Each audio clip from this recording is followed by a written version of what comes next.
La mairie de Faa a obtenu gain de cause au bout de 6 ans de procédure. Le contrat de la société ADT devra être résilié dans les 12 mois et une procédure de mise en concurrence lancée dans le même temps. Un appel de cette décision est encore possible dans les 2 mois. En attendant, la principale conséquence serait la suspension des travaux de rénovation de l'aéroport prévus jusqu'à 2020. Une modernisation très attendue par les transporteurs et les professionnels du tourisme, mais qui semble aujourd'hui impossible puisqu'ADT peut difficilement emprunter de l'argent dans un tel contexte d'incertitude. Face à cet imbroglio, le porte-parole du gouvernement semble ménager la chèvre et le chou. Faire en sorte que tous ces investissements qui sont en cours puissent se poursuivre.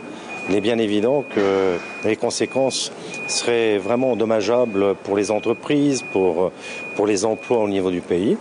Mais en même temps, en fonction évidemment de la décision de justice, en dernier recours, c'est de voir comment est-ce qu'on peut s'organiser en faisant en sorte que la commune de Faa soit intégrée au niveau de l'actionnariat. Dans un contexte d'élection présidentielle, quelle sera l'attitude de l'État? Paris n'a jamais accepté une privatisation des installations aéroportuaires ou une transition vers un contrôle sous l'égide de la Polynésie. ADT pourrait candidater en cas d'appel d'offres. La mairie de Faa réfléchit à une stratégie. Les représentants de l'État bénéficient du droit de réserve en période électorale. Difficile donc d'y voir clair.